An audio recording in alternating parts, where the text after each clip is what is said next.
추수감사주일 3부 예배에 나오신 여러분들을 환영하고 또 축복합니다. 우리가 감사할 것이 많은데 그 감사를 모두어서 하는 날이기도 합니다. 그리고 감사는 계속해서 우리가 감사합니다, 감사합니다 하면 더 많은 감사로 주께서 채워주신다 하셨으니까 그렇게 감사로 나아가는 오늘 주일이 되기를 소망합니다. 우리가 10월달, 11월달 송영 찬송으로 에베네셀의 하나님 이 찬양을 했는데 혹시 에베네셀 뜻이 뭔지 아시겠어요? 일반적으로 여기까지 인도하셨다. 그런데 그것은 설명이고요. 도움의 돌, 약속의 돌이라고 하는 표현입니다. 이 말씀은 사무엘상 7장 12절에 있는데 사무엘이 돌을 취하여 미스바와 센 사이에 세워 이르되 여호와께서 여기까지 우리를 도우셨다 하고 그 이름을 에베네셀이라 이렇게 명령했다는 거거든요.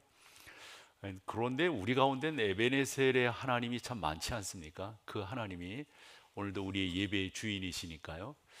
오늘 새벽 시간에 봤던 여호수아서 4장에 보면 하나님께서 이스라엘 백성들로 요단강을 건너게 하실 때 제사장들을 가운데 세우시고 그 요단강 가운데 그리고 12지파에 돌을 하나씩 취해서 가지고 나와라.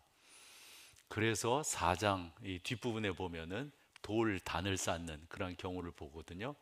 근데 그렇게 여호수아가 말하는 거예요. 이 돌이 무슨 뜻이에요? 라고 우리의 자손들, 후배들이 물을 때 대답을 하라 하는 거였거든요. 어떠세요, 여러분? 여러분들에게는 그와 같은 돌 단이 있으신가요? 창세기 28장에 보면 야곱이 삼촌 라반의 집을 찾아가다가 하나님의 인도하심을 받고 자기가 돌 베게 하였던 그 돌을 취하여 하나님 앞에 베델이라고 하나, 베델, 하나님의 집이라는 말이거든요. 그렇게 했던 그런 증거들이 있는데 우리 가운데도 그런 것들이 있어야 되겠다 생각을 합니다. 오늘 우리의 감사 예배가 그렇게 하나님을 영화롭게 하는, 그리고 하나님 앞에 더 감사로 나아가는 그런 예배가 되기를 소망합니다. 자리에 일어서셔서 사도신경으로 우리의 흔들리지 않는 신앙을 고백하겠습니다. 전능하사 천지를 만드신 하나님 아버지를 내가 믿사오며 그 외아들 우리 주 예수 그리스도를 믿사오니 이는 성령으로 잉태하사 동정녀 마리아에게 나시고 본디오 빌라도에게 고난을 받으사 십자가에 못 박혀 죽으시고 장사한 지 사흘 만에 죽은 자 가운데서 다시 살아나시며 하늘에 오르사 전능하신 하나님 우편에 앉아 계시다가 저리로서 산자와 죽은 자를 심판하러 오시리라. 성령을 믿사오며 거룩한 공예와 성도가 서로 교통하는 것과 죄를 사하여 주시는 것과 몸이 다시 사는 것과 영원히 사는 것을 믿사옵나이다. 아멘. 에베네셀의 하나님을 찬양합니다.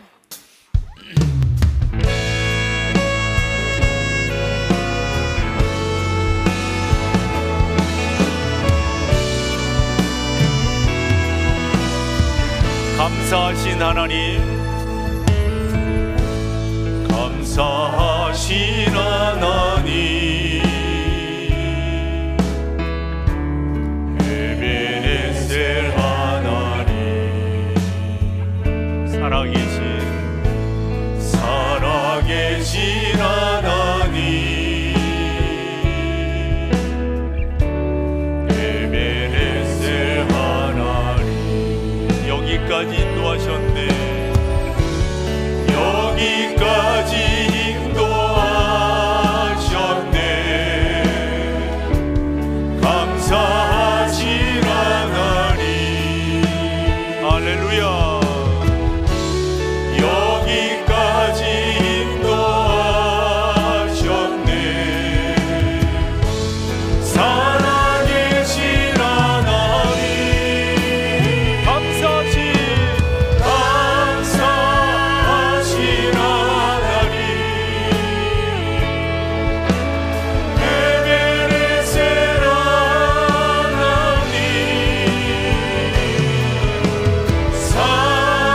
살아계신 하나님, 에베네셀 하나님. 자리에 앉으셔서 감사하신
같이 통성으로 기도하실 때 여러분들에게도 마찬가지라고 생각합니다. 에베네셀에 하나님이신 줄로 믿습니다. 이곳까지 인도하셨고 약속의 하나님이 이곳까지 붙들어 주셨습니다. 우리가 감사할 것을 찾아 올려드린다면 한두 끝도 없을 겁니다. 어쨌건 여러분, 이 시간 통성으로 기도할 때 하나님 감사합니다, 우리 감사의 제목으로 주 앞에 나가겠습니다. 전능하신 아버지 하나님을 찬양합니다. 아버지 하나님께서 저희와 함께 하시고 감사함으로 역사하시는 주님을 송축합니다. 하나님 은혜를 베풀어 주시고 주여 우리에게도 에베네셀 되셔서 감사함으로 주 앞에 나가기에 부족함이 없도록 성령 하나님 은혜를 베풀어 주시옵기를 간절히 빌고 소망합니다. 사랑하는 성도들의 삶 속에 감사가 넘치게 하시고 감격이 넘치게 하시고 하나님의 은혜의 풍성함이 넘쳐날 수 있도록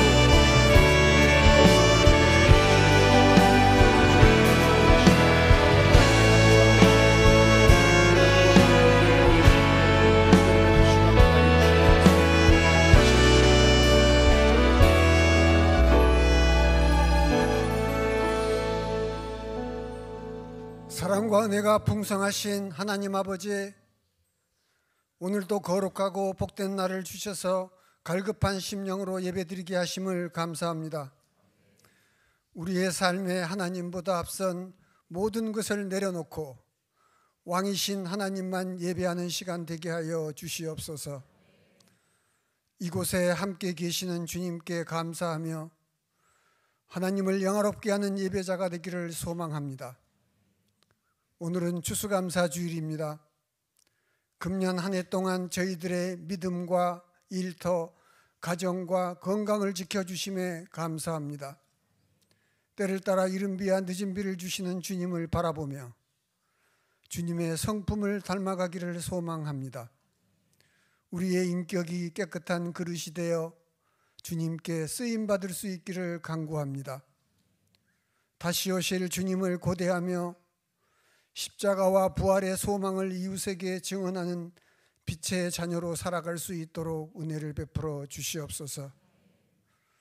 일할 수 있을 때 순종하게 하시고 서로를 격려하는 동역자로서 아름다운 공동체를 이루어가는 헌신자들이 되기를 간구합니다. 자비하신 주님, 우리 나라를 화합과 안정으로 지켜주시고 대통령을 비롯한 리더들이 하나님을 두려워함으로 여러 가지 어려운 문제들을 지혜롭게 대처할 수 있기를 기도합니다. 한반도가 복음으로 하나 되기를 소망합니다. 대입 수능을 마친 학생들과 부모님들을 위로해 주시고 시험 결과가 어떠하든지 가장 선한 길로 인도하시는 주님을 신뢰하고 다음 걸음을 잘 준비할 수 있도록 인도해 주시옵소서. 영육간의 약함으로 인해서 힘들어하시는 환우들을 복음의 능력으로 고쳐 주시옵소서. 파송된 선교사들을 붙드셔서 풍성한 사역의 열매를 맺을 수 있도록 동행해 주시며 정성으로 준비한 시온성 찬양대의 찬양을 기뻐 받으시고 우리의 마음이 주님께 향하기를 원합니다.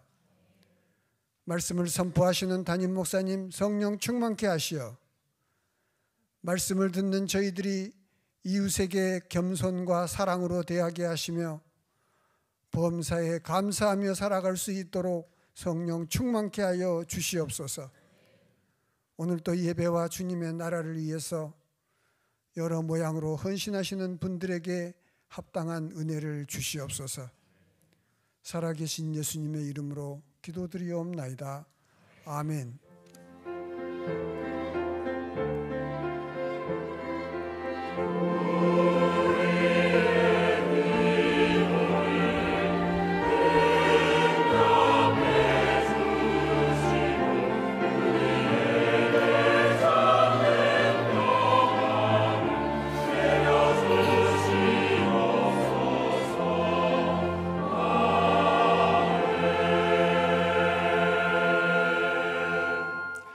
감사합니다. 오늘 함께 나눌 하나님의 말씀은 신약성경 에베소서 4장 12절에서 14절 세 절만 우리 함께 보도록 하겠습니다. 함께 성경을 읽습니다. 이는 성도를 온전하게 하여 봉사일을 하게 하며 그리스도의 몸을 세우려 하심이라. 우리가 다 하나님의 아들을 믿는 것과 아는 일에 하나가 되어 온전한 사람을 이루어 그리스도의 장성한 분량이 충만한 데까지 이르리니, 이는 우리가 이제부터 어린아이가 되지 아니하여 사람의 속임수와 간사한 유혹에 빠져 온갖 교훈의 풍조에 밀려 요동하지 아니함이라. 아멘.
진심으로 환영합니다.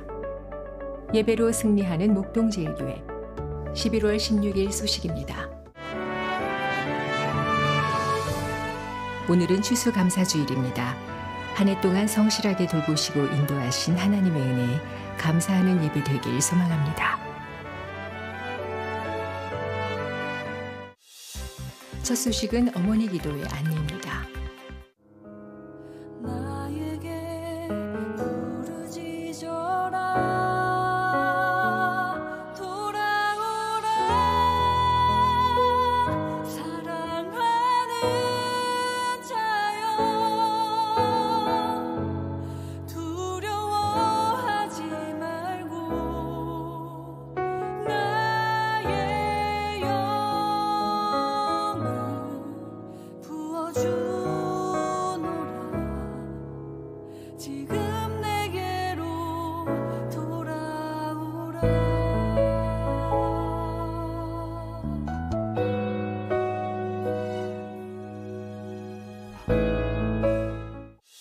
다음은 따뜻한 겨울나기 사랑의 김장단부비 행사 안내입니다. 우리 주변 연약한 이웃의 따뜻한 겨울나기를 위해 우리 교회는 매년 성탄절 헌금을 전액 지원하고 있습니다. 김장김치와 난방용품을 필요로 하는 이웃을 찾아 직접 전달하실 성도님들께서는 사무실로 신청해 주시기 바랍니다. 아울러 전달할 김치를 담그는 행사가 11월 18일에 진행됩니다. 수고하여 함께 사랑을 나누실 성도님들의 많은 신청 바랍니다.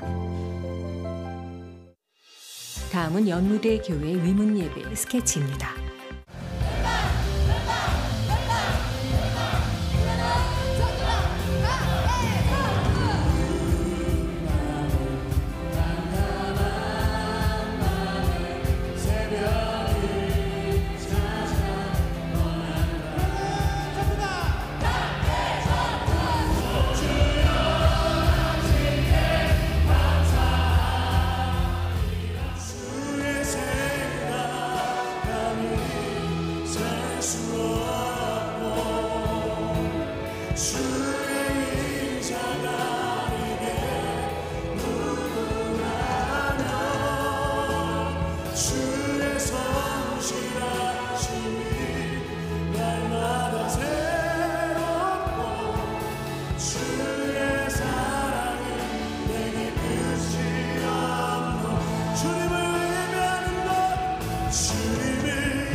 MDC 주요 단편 소식입니다.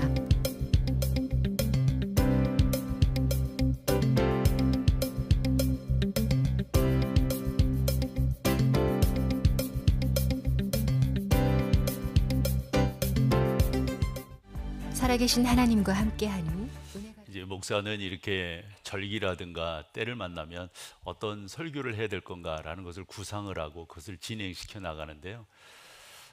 이제 요거 지나고 나면 또 다시금 우리가 어떻게 잘 준비하여서 연말을 그리고 새해를 맞이할 것인가 이런 설교 구상들을 해요. 그러면서 송영을 준비할 때도 왜 에베네셀의 하나님인가, 정말 우리가 감사할 것이 있다면 하나님 그분의 인도하심, 그분의 붙드심, 그거보다 더 귀한 게 어디 있겠어요. 그렇게 감사 찬성으로 또 감사의 제목으로 여러분들과 같이 나오는데, 오늘 이 주제만큼 또 감사거리가 어디 있을까 싶은데, 내가 성도라고 하는 사실에 대해서 어떠세요 여러분? 하나님께서 우리 가운데 여러 직분을 주셨거든요. 성경으로 온다면 그 11절에 우리 가운데 5개의 직분을, 선지자를 비롯해서 지난 시간에 상고하였던 목사도 그렇고 그 다음에 교사도 그렇고 이 5개의 직분을 주시는데, 그 직분을 주신 목적이 뭔가, 그 12절 오늘 첫 절로 나오는 거거든요. 그건 다름이 아니라 성도를 온전케 한다 이렇게 되어 있어요. 그런데 저기 성도라고 하는 게 어찌 보면은 그냥 통상 용어일 수도 있는데요, 저 성도를 어떻게 여러분들이 이해하시느냐에 따라서 감사가 남달라지리라 생각을 합니다. 그렇게 살펴본다면 이 성도는 너무 영광스러운 이름이에요. 너무 감동 있고 감격이 있는 그것을 여러분들이 뭐 다 알고 계시겠지만 좀 더 이 감사주일에 한 번 더 되뇌어서 그것을 좀 더 이렇게 잘 닦아서 빛나게 해서 올려놓는 보석처럼 이 성도라고 하는 이 가치를 그렇게 올려본다면 어떨까 하는 그런 생각을 갖고 그것을 오늘 감사의 주제로 살펴보자, 이런 내용입니다. 사랑하는 여러분, 목사인 저도 성도임에 분명합니다. 제가 성도 그 이상도 아니고요, 그 이하도 아닙니다. 성경에 보면 성도라고 한 이 하기오스라고 하는 이 단어도요, 우리 가운데 참 귀한 그 뭐라 그럴까요, 의미를 부여해 주고 있습니다. 그래서 제가 성경에 한 세 군데 정도의 성경을 여러분들이 소개를 하면서 이 성도라고 하는 게 어떤 것인가 하는 것을 한 번 더 짚어보고 그 가운데 나가기를 원합니다. 혹여 여러분 이런 질문을 받아보거나 해보거나 그런 적이 있으신지요? 예를 들어 교회의 출발을 어디로 보는 거예요? 이런 질문 받아보셨어요? 해보셨어요? 일반적으로 보면 두 가지 설이 있습니다. 주장이 있는 거죠. 그 하나는 예수 그리스도의 골고다 십자가가 교회의 출발이다, 이렇게 보는 반면 또 한 주장은 오순절 성령 강림을 교회의 출발로 본다. 여러분의 목사는 두 번째를 주장을 합니다. 그리고 오순절 성령의 역사가 있었기 때문에 사도가 되고 또 그 가운데 예수 믿는 사람들이 좀 더 의미를 부여해낼 수가 있거든요. 그래서 이 사도행전 2장 1절에서 4절까지 그 약속을 기다린 이들이 하나님 앞에 뜻을 다하여 기도할 때 성령 강림의 강력한 역사가 일어납니다. 그리고 나서 사람들이 깜짝 놀랍니다. 저 친구들 아니 쟤들이 낮술 먹은 거야, 뭐 이런 식으로 이야기하는 거 있죠. 그럴 때 베드로를 비롯한 하나님의 사람들이 나가서 강력하게 외치는 게, 여러분들이 죄에 있다 십자가에 못 박은 그 예수가 우리의 구주시다. 그 구주시라고 하는 게 사도행전 3장에 가서 미문에 앉아 있는 이 장애인을 고치는 사건이 일어나거든요. 그 나이가 한 40 정도 되었어요. 근데 아마도 뭐 먹고 살아야 되니까 성경 구걸이라고 되어져 있지만은 뭐 아마 그런 걸 했던 것 같아요. 그런데 걷는 거예요.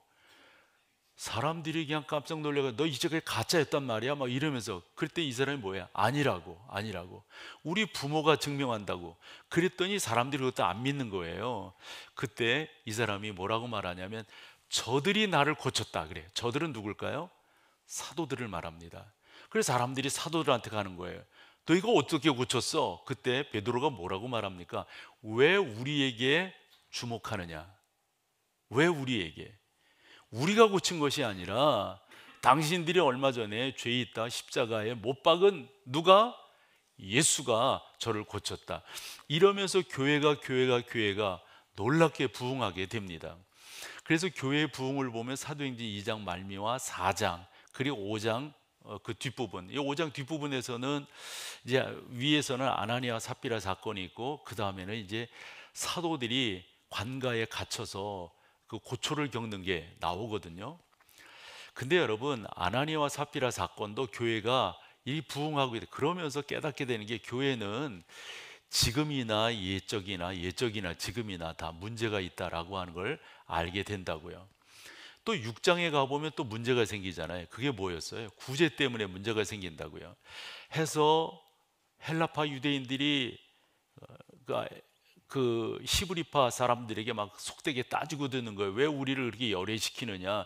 왜 우리를 마지막에 주느냐? 왜 우리를 찌꺼기를 뭐 이런 식으로 이제 이야기를 할 때 사도들이 그러면 당신들이 원하는 대로 일꾼들을 세워라. 그래서 사도행전 6장 3절이 의미 있다고 종종 말씀드리죠. 성령과 지혜가 충만하여 칭찬받는 사람 7을 택하라. 그래서 스데반이 앞서게 되고요. 그 6명의 사람들. 그래서 6명의 사람들을 다 보면 우리가 그런 거 있잖아요. 이름을 보면은 그 이름이 이게 어디 출신이로구나, 어디 사람이로구나 이런 걸 안단 말이에요. 그렇게 알 수 있는 게 그 당시에는 뭐였었냐면 헬라식으로 이름을 짓느냐 히브리식으로 이스라엘식으로 이름을 짓느냐인데, 여러분들이 그 6명 이 스데반도 그렇고 다 이렇게 살펴보면요, 다 히브리 이름을 가졌다고 하는 걸, 헬라 이름을 가졌다고 하는 걸 알 수가 있습니다. 그럴 때 스데반이 성령 충만하여서 사람들에게 외치는데 엄청난 설교를 하게 됩니다. 그 설교를 하게 될 때 당시 헤게모니를 쥐고 있었던 사내들인 공회가 그냥 냅둘 수 없어가지고, 사울이었잖아요. 이런 사람들, 아주 열심당원들을 시켜가지고 그 스데반을 비롯한 사람들을 제거하게 되는, 그래서 스데반 같은 경우는 돌로 침을 당하게 되지 않습니까? 그렇게 될 때 그 사건을 저자 누가도 그렇고 그 사건을 잘 해석했던 신약 성경에서 사도행전에 아주 유명한 그 학자는 F.F. 브루스라고 하는 사람이에요.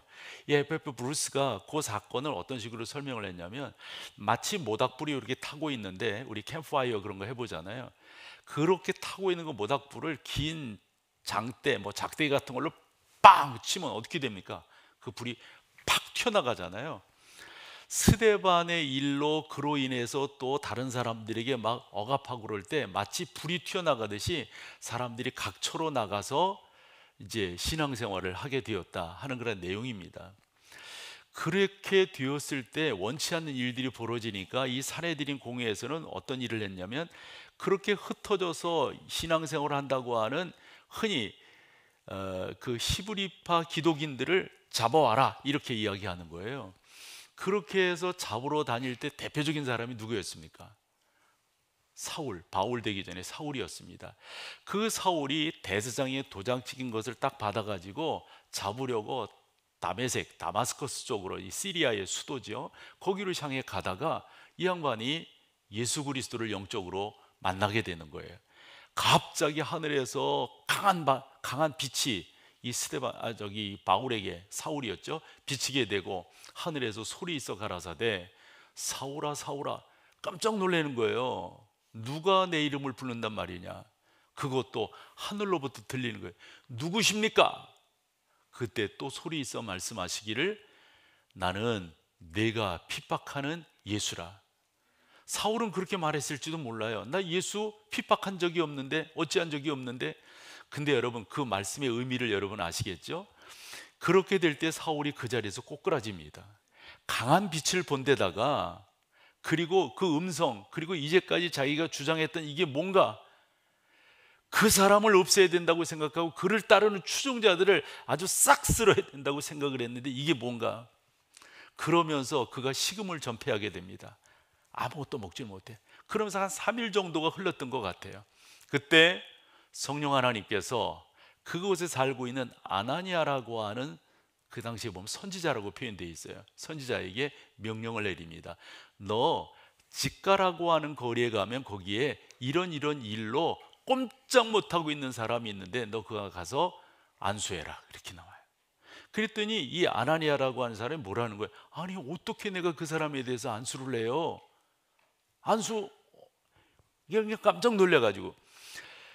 그러니까 시간상으로 본다면 예수 그리스도의 부활, 승천, 그리고 오순절 성령 강림 있은 후 요 사도행전 9장에서 나타난 요 사도 바울의 요 회심 사건은 한 몇 년 정도 지났을까? 시간으로 본다면 한 3년 정도 지났다, 이렇게 보는 거예요. 어쨌건 이런 상황에서 아나니아가 성령 하나님의 그 명령을 받았을 때 뭐라고 말을 하는가? 사도행전 9장 13절입니다. 같이 읽어보세요.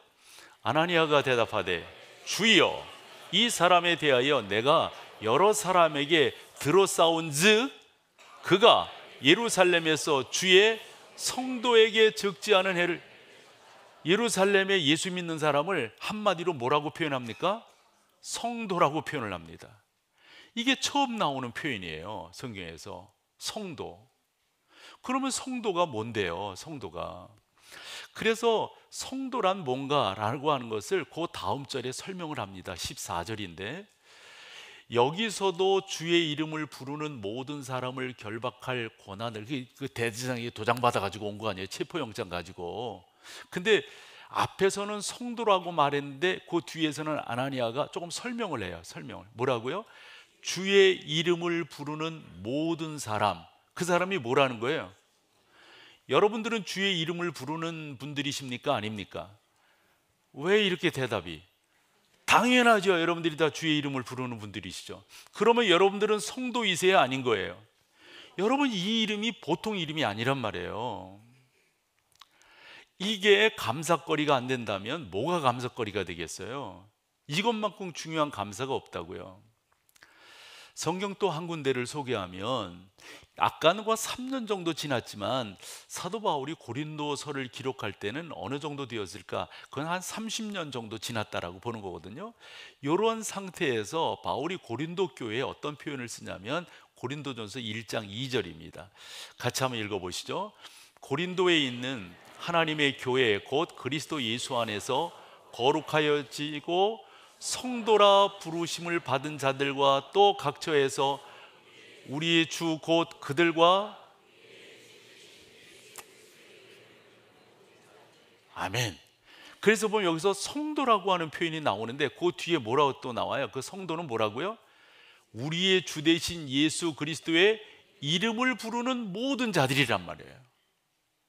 근데 저는 왜 이것을 여러분들과 감사의 제목으로 특별히 말씀을 드리냐면, 여러분, 하나님께서 아무나 구원하셨어요? 하나님께서 그냥 여러분 몇 푼 주고 마치 노예 사듯이 그렇게 하신 거예요? 당신의 독생자 외아들 예수 그리스도를 작정하시고 계획하신 그런 방식으로 이 땅에 보내셔서 동정녀 탄생이십니다. 보내셔서 이 땅에 살게 하시다가 때가 되매 십자가를 지게 하심으로 우리의 모든 죄를 구속해 하셨단 말이에요. 그 십자가를 졌다고 하는 것 설명이 많이 필요하지만은 적어도 여러분들이 충분히 알아들을 수 있는 용어라고, 표현이라고 생각해서 그만할게요. 적어도 우리가 이 자리에 있다고 하는 것은, 여러분, 하나님께서 우리를 얼마나 사랑하셔서 당신의 독생자 외아들까지 이 땅에 보내어 처참하게 죽게 하심으로, 사람들은 저것을 저주라고 그랬잖아요. 사람들은 저것을 형벌이라고 그랬잖아요. 사람들은 저런 모습은 이 사람에게 가장 극악무도한 거라고 생각했잖아요. 그런 방식을 통해 가지고 나를 뭐로 만들어 주셨다? 성도로 만들어. 그 성도됨의 증거가 뭐라고요? 예수 그리스도의 이름을 부르는 자들이라는 거예요. 한 군데 더 볼게요. 고린도전서 6장 11절인데요. 너희 중에 이와 같은 자들이 있더니, 여기서 이와 같은 자들이라고 하는 것은 앞에 설명이 있는데 다름이 아니라 예수를 안 믿는 거예요. 안 믿는. 그냥 속되게 말할게요. 지 맘대로 사는 사람이에요. 있더니, 이제는 말이에요. 거기 가운데다가 그런 설명이 좀 접속사로 넣어야 돼요. 주 예수 그리스도의 이름과 우리 하나님의 성령 안에서 이젠 뭐라고요? 씻음과 거룩함과 의롭다 하심을 받아서 바로 있는 우리들이다. 다르게 표현하면 아까 그 1장 2절로 가본다. 뭐예요? 성도란 말이에요. 성도란 말이에요. 이 표현에서 본다면 성도라고 하는 게 그런 면에서 보면 얼마나 귀하고 감사한 건지 이루 말할 수가 없어요. 정리를 해보죠. 성도라고 하는 것은 주 예수 그리스도의 보혈로 말미암아 지금 이 자리에 있는 겁니다. 죄송하지만 우리가 노력한 게 없어요. 우리가 힘쓴 게 없고 애쓴 게 없고 땀 흘린 게 없습니다. 예수 그리스도의 그 놀라운 은혜는 하나님의 절대적인 선물이었습니다. 내가 너를 택하여 지명하여 불렀나니 너는 내 아들이라. 여러분, 이게 은혜예요. 이게 은혜예요. 그런데 감사치 않는다고요? 내가 하나님의 자녀가 되었다고 하는 것, 내가 하나님 그 거룩한 이름, 성도라고 하는 이름 가운데 들어갔다고 하는 것, 이게 어찌 감사가 아닐 수가 있겠습니까? 가톨릭 같은 데서는 칠성례를 받아야 구원이 있다 이렇게 말을 해요. 한데 여러분들은 그런 게 아니라고요. 여러분들은 주의 은혜로 말미암아 구원 받으신 줄로 믿습니다. 여러분들은 성도인 줄로 믿습니다. 우리는 하나님의 자녀입니다. 여러분, 이 분명함을 우리가 선포해야 되고 나타내야 되고, 그런데 이것은 우리의 수고와 노력으로 된 것이 아니란 말씀이죠. 그러면서 또 하나 여러분과 좀 정리하고 싶은 것은, 아까 그런 표현이 나왔는데 성도라고 하는 그 표현 그 뒤쪽으로 오면 항상 이게 따라옵니다. 우리 주 대신 예수 그리스도의 이름을 부르는 모든 자들, 이런 말이에요. 그러므로 여러분, 다름이 아니라고 생각합니다. 성도라고 하는 것은 주의 이름을 부르는 자들이에요. 여러분, 그 코로나 팬데믹을 이제 지나면서 이 포스트 코로나 시대에 우리 가운데, 이제 우리들 말이에요, 예수 믿는 우리들 가운데 좀 잘 쓰지 못하는 용어가 생겨버렸어요. 그 예전에는 저도 그렇고 설교할 때 가난한 성도는 안 됩니다, 이런 식의 표현을 많이 했거든요. 가난한 성도가 뭐죠? 그 반대로 해야 되는 거죠. 안 나가. 이거 그게 가나안이에요. 반대로 가나안이 저 이스라엘의 가나안 이런 말이 아니에요. 안 나가, 이게 안 나가. 안 나가. 사실은 이 교회의 책임이 없지는 않아요. 특별히 목사들의 책임이 없지는 않습니다. 그런데 여러분, 지금은 그런 이야기를 잘 못하는 게 너무 영상 예배가 보편화된 시대에 살고 있어요. 저는 여러분들에게 절대적으로 추천하지 않습니다. 우리가 코로나19 때도 영상 예배가 그렇게 되기 때문에 우리는 이 한 1년 정도를 영상 예배를 스탑했던 적이 있어요. 그리고 꼭 들어와 보기를 원하는 분들은 접속 코드를 받아가지고 들어오도록 그렇게 한 적이 있잖아요.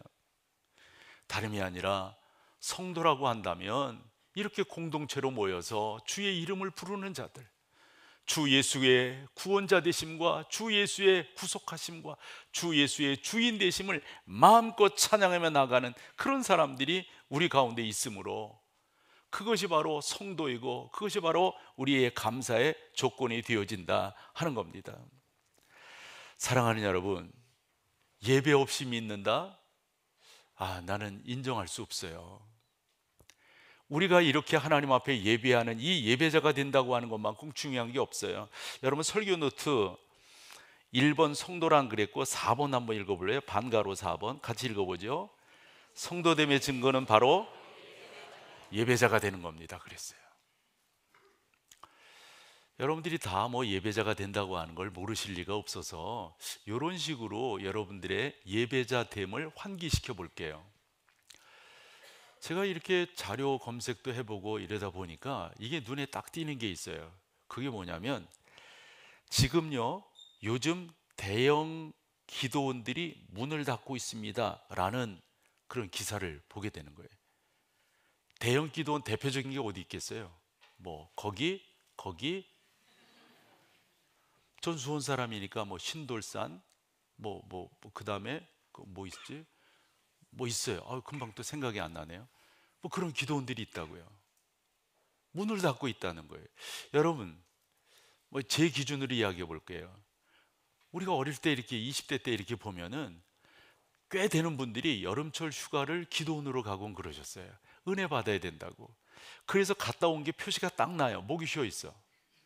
목이 쉬어 있다고. 그리고 되게 이런 식의 이야기들이 그때 흔치 않게 있었어요. 빨리 예약하라고. 그러면 자리가 없다고. 그런 적이 있었어요. 그리고 그렇게 기도했고 그렇게 찬양했고 그런데 그런 기도원들이 지금 문을 닫고 있다. 국민일보 기사 하나 소개를 하면 그 기사는 뭐 조금 우리랑 좀 거리감이 없지는 않지만 1년에 문을 닫는 교회 숫자를 거기는 3,000개로 지적을 했어요. 3,000개. 그러면 무슨 이유 때문에 그렇게 많은 교회들이 문을 닫는가? 12개의 항목을 적어놨는데 그냥 이게 한번 보시고요, 그냥 스킵해 버리세요. 반 보여주고 그 다음에 넘겨 빨리. 네, 이제 끝. 아니, 다 아는 거예요. 이런 거 있잖아요. 어제 이제 우리 교회 행사가 있고 다른 노예 교회 행사가 있어서 거기를 갔는데 한 목사님이 그런 말씀을 하시는 거예요. 어디를 갔는데 거기 좋지요, 뭐 어째 막 이런 이야기들을 서로 난 안 가보고 그래서 모르는데 그랬더니 그분이 그런 얘기를 하더라고요. 자기는 망할 줄 알았대. 그 망하는 기간은 언제? 이건 3년 안에 망한다. 이렇게 이야기를 했다는 거예요. 근데 진짜 그렇게 됐나 봐요. 확인을 하러 갈 수는 없고 어쨌든 그렇게 딱 됐다는 거예요. 나 요거는 내가 이야기할 수 있어요. 저 목사이니까 이렇게 교회를 가본다거나 또 목회자를 만나본다 그러면 아, 저분이 상승곡선을 그리겠다, 아니면 정체되겠다, 하향되겠다, 이게 조금 구분이 됩니다. 아마 여러분들도 충분히 그런 것들을 구분하실 수 있으리라고 생각해요. 그래서 하나 더 소개를 해보면 이 샘 레이너라고 하는 이 미국 크리스천 포스트에 글을 종종 기고하는 이 분이신데요, 이 샘 레이너가 무슨 말을 했냐면 이런 교회는 자기가 봤더니 5년 안에 문을 닫겠더라, 이런 거예요. 그럼 5개, 이번에 5개 정도거든요. 이건 조금 봐봐요. 이런 거예요. 이런 거예요. 그래서 저런 교회들은 그렇게 될 수밖에 없겠다, 이런 말입니다. 여러분, 아마 웬만한 교회들이 매년 부흥 집회를 할걸요, 매년 말씀 사경회를 할걸요. 우리 교회는 어때요? 우리 교회는 왜 그런 메리트들이 없어지는 거죠? 왜 말씀 사경회 한다, 부흥회 한다, 이런 것들이. 그래서 내년도, 후년도가 우리가 설립 50주년을 맞기 때문에 제 주제를 정해드렸어요.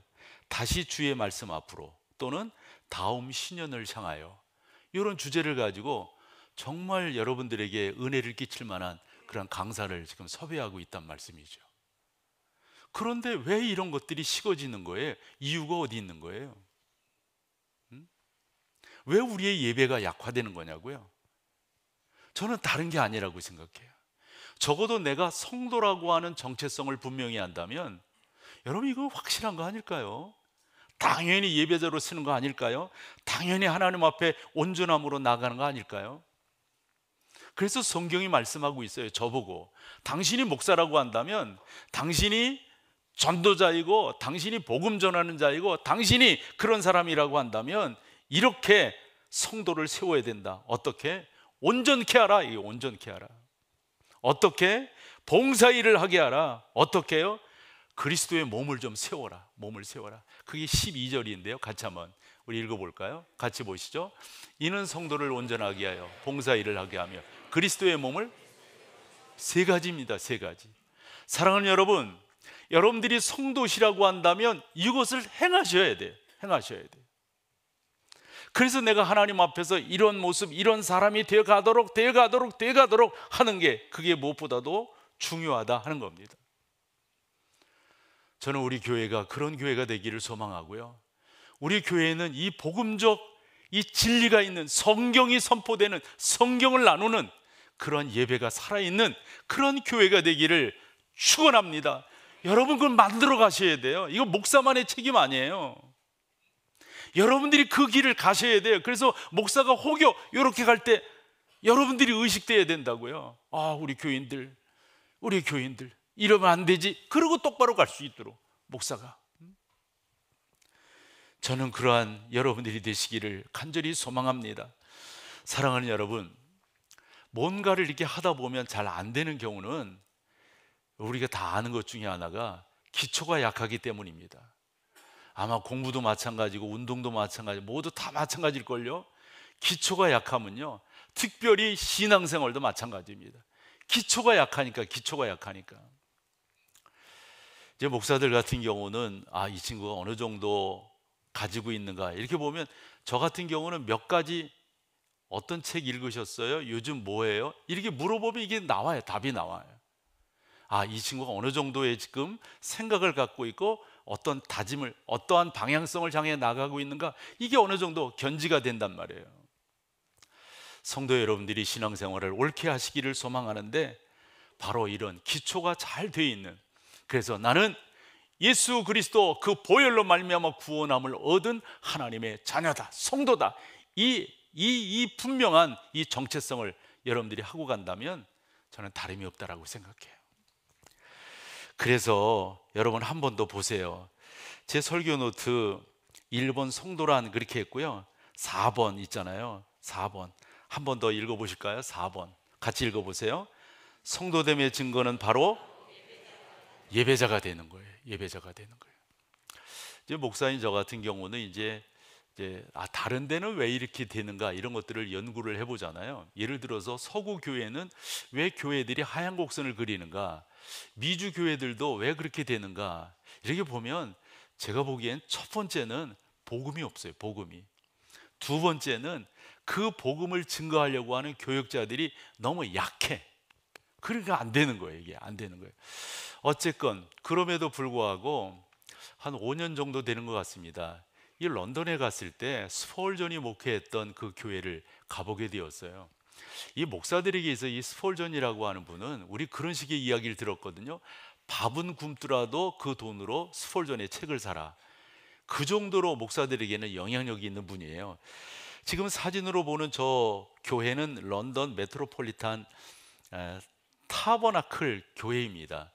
저 교회는 세워진 지 오래되었고요. 스폴전이 목회한 그 때는 1854년에서 1892년까지 저 교회에서 38년간을 목회를 했습니다. 그런데 왜 저 교회를 이 얘기 듣냐면, 지금 일반적으로 교회를 안 가보고 한 사람들은 영국의 교회들은 지금 이렇게 되고 있어요, 이런 식의 이야기를 한다고요. 근데 저 교회는 그렇지 않아요. 그 목사를 만나서 이야기를 해볼 때 제가 두 가지 놀랐어요. 하나는 지금도 저 영국 저 스폴전이 사역했던 그 교회는 600여 명이나 모이고 있어요. 여러분, 웹사이트에 들어가서 스폴전이 목회했던 교회 이 정도만 치면은 바로 이 타버나클 교회가 나옵니다. 거기 뭐 여러 언어로 번역이 되게 돼 있어요. 요즘 뭐 그런 시대잖아요. 뭐 영어뿐만 아니라 뭐 아랍어, 뭐 이스라엘어, 뭐 그다음에 거기 한국어도 돼 있습니다. 그래서 한국어로 된 누르고 들어가서 보시면은 충분히 보실 수가 있습니다. 두 번째로 놀랬던 게 뭐냐면, 지금도 그곳에 그렇게 많이 모인다고 하는 거 놀랬고요. 두 번째로는 그 교회의 예배 시간대입니다.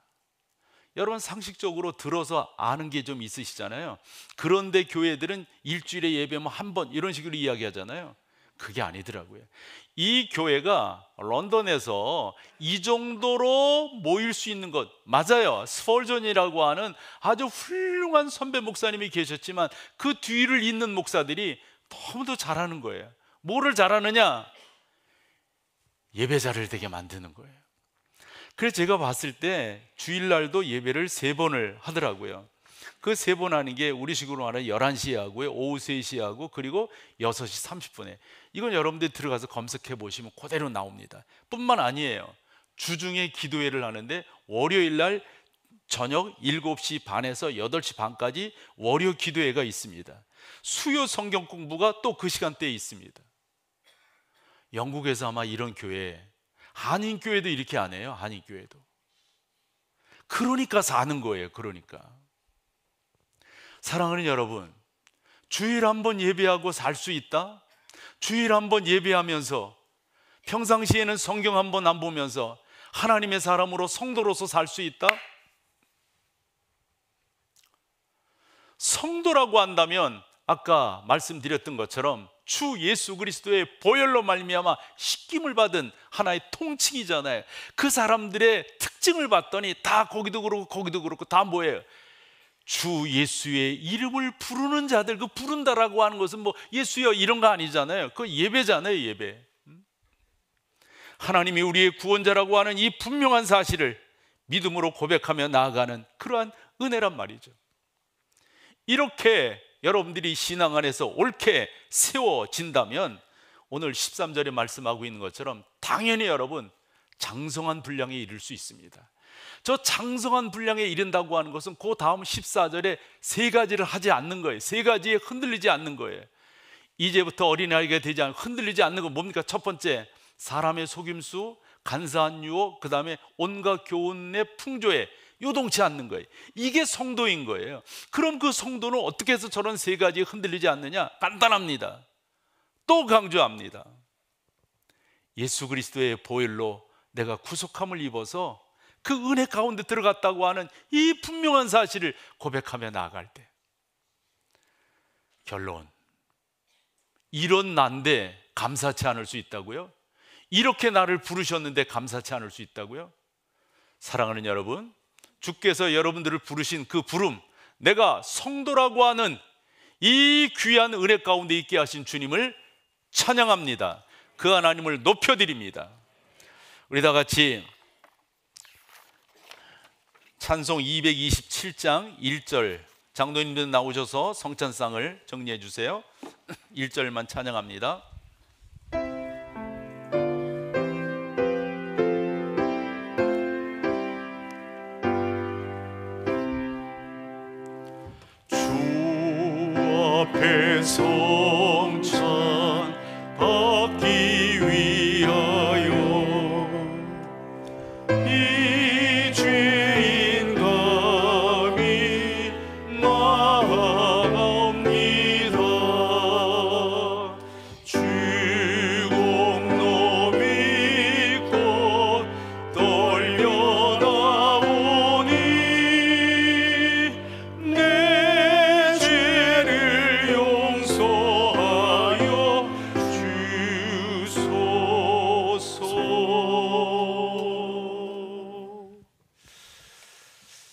성찬하도록 하겠습니다.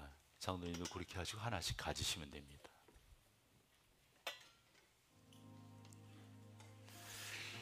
요한복음 13장에 보면 우리 주님께서 친히 잡히시기 전날 밤이잖아요. 이 성찬식을 행하시며 말씀하셨습니다. 이는 내 몸이니 받아 먹으라. 이는 내 피니 받아 마시라. 그러면서 뭐라 하셨냐면 나를 기념하라. 그래서 우리가 이런 성찬을 하는 거거든요. 옛부터 우리 믿음의 선조들이 그런 표현을 했습니다. 이 성찬을 통해서 우리가 은혜를 받게 된다. 말씀과 기도도 중요한 은혜의 방편이지만 성찬, 그래서 생각해 봤어요. 성찬을 통해서 어떻게 은혜가 된다? 이겁니다, 여러분. 그냥 받으시면 안 되고요. 묵상하셔야 됩니다. 주님의 몸이, 주님의 피가 나를 살렸다고 하는 이 보혈이라고 하는 이 사실을 여러분들이 고백하며 나가신다면 크게 은혜가 되실 줄로 믿습니다. 전능하신 하나님, 우리가 성찬을 함께 나누려 합니다. 주님께서 선하게 인도하여 주시옵소서. 예수님의 이름으로 기도드립니다. 아멘. 이제 분병하도록 하겠습니다. 우리 본관 7층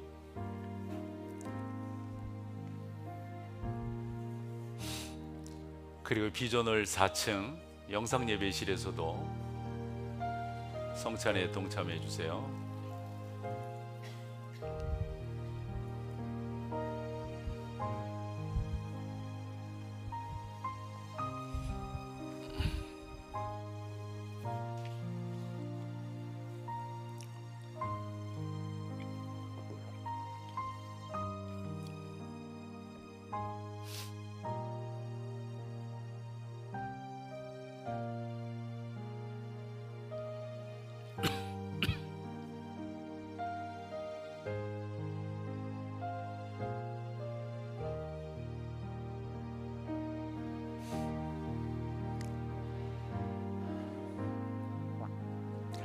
받으셔야 되는데 혹여 성찬위원이 지나가셨으면 손을 들어 표시를 해주세요. 그러면은 여러분들이 갈 겁니다.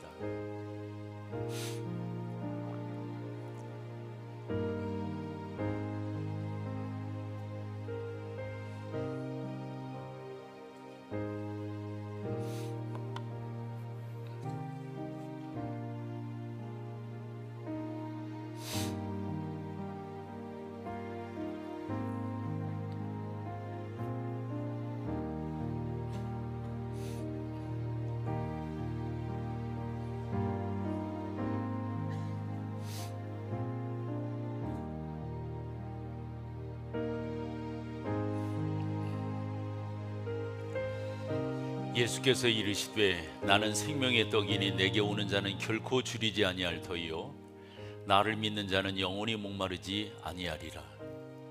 나는 하늘에서 내려온 살아있는 떡이니 사람이 이 떡을 먹으면 영생하리라.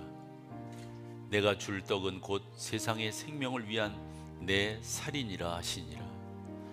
내 살을 먹고 내 피를 마시는 자는 영생을 가졌고 마지막 날에 내가 그를 다시 살리리니 내 살은 참된 양식이요 내 피는 참된 음료로다. 아멘. 다 받으셨으면 성찬위원들은 앞쪽으로 나와 주십시오.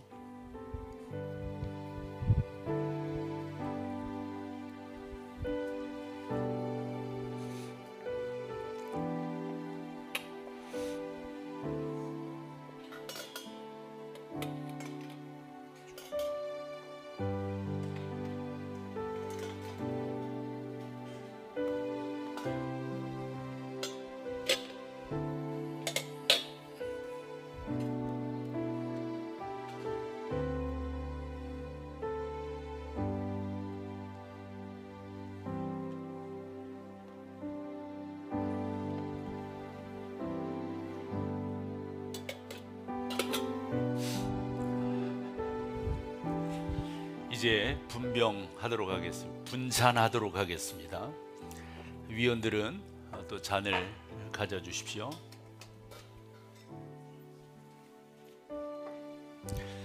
한 번 더 기도하겠습니다. 전능하신 아버지 하나님을 찬양합니다. 말씀하신 대로 저희가 실천하려고 하오니 이 가운데 주의 은혜를 더하여 주시옵소서. 예수님의 이름으로 기도드립니다. 아멘. 이제 분잔하도록 합니다.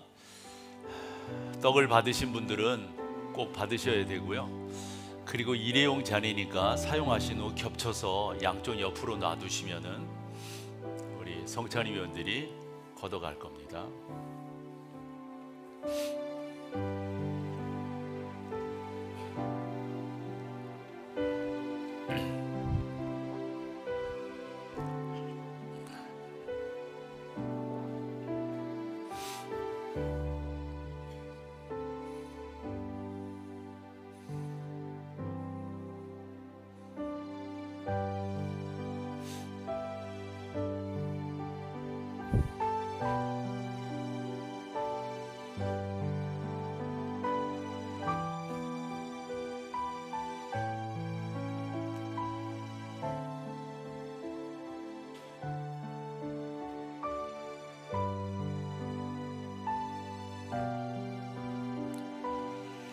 때가 이름에 예수께서 사도들과 함께 앉으사 이르시되 내가 고난을 받기 전에 너희와 함께 이 유월절 먹기를 원하고 원하였노라. 내가 너희에게 이르노니 내가 이제부터 하나님의 나라가 임할 때까지 포도나무에서 난 것을 다시 마시지 아니하리라 하시고 또 떡을 가져 감사기도 하시고 떼어 그들에게 주시며 이르시되 이것은 너희를 위하여 주는 내 몸이라. 너희가 이를 행하여 나를 기념하라 하시고 저녁 먹은 후에 잔도 그와 같이 하여 이르시되 이 잔은 내 피로 세우는 새 언약이니 곧 너희를 위하여 붓는 것이라. 아멘.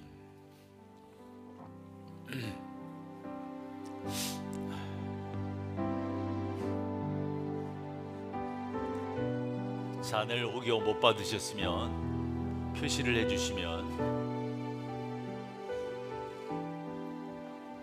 갖다가 드리도록 그렇게 하겠습니다.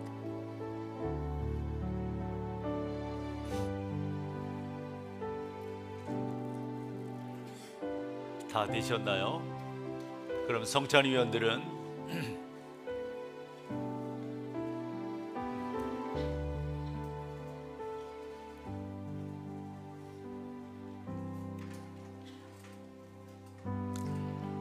예, 성찬위원들 앞쪽으로 나와주세요.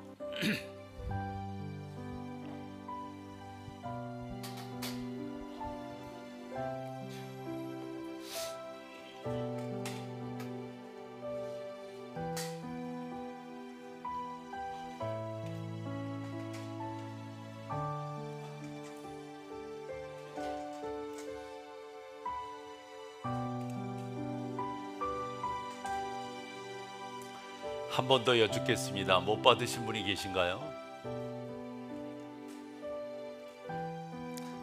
네, 우리 성찬위원들 성찬하겠습니다.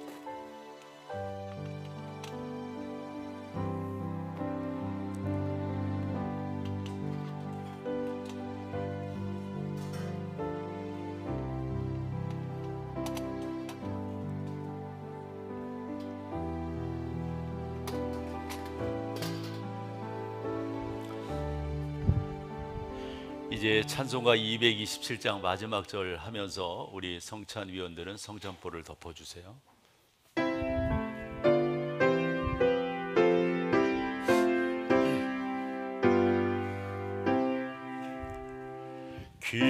기도와 찬송 주께 드리고 주님의 떡과 잔을 받으니 내 맘에 주여 들어오셔서 주 말씀 따라 살게 하소서.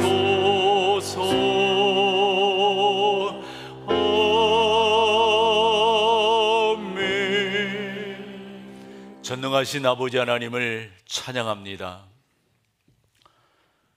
죽었던 저희들을 살리시기 위하여 당신의 독생자를 이 땅에 보내주셨고, 그 보내주심을 구약 성경에 지속적으로 기록하시며 신약을 통하여 이루신 주님, 그리고 그 구원을 좀 더 의미 있게 우리 보고 되새기라고 성찬을 제정하시며 당신을 기념하라 하셨습니다.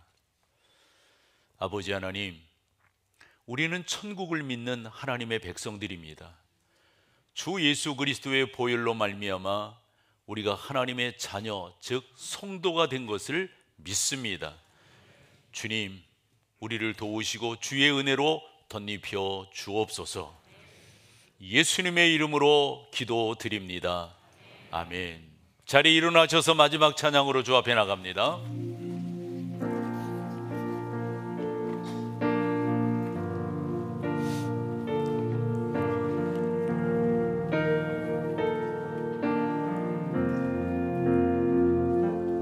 주의 나라가 임할 때 하나님 임재하실 때 예배가 회복되며 기적은 일어나네.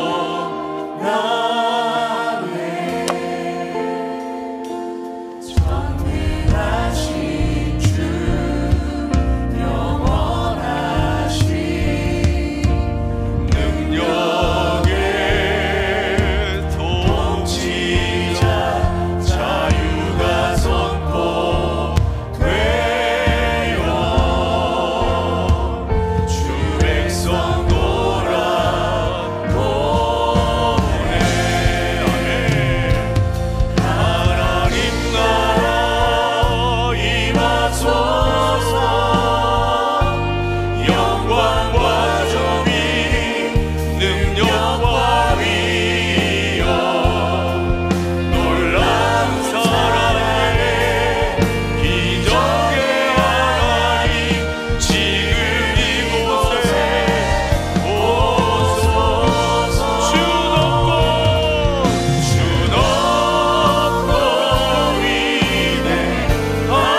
위대하심을 크게 외쳐 선포하네. 만왕의 왕 주 하나님 지금 한 번 더요. 주 높고 위대하심을 크게 외쳐 선포하네. 만왕의 왕 주 하나님 지금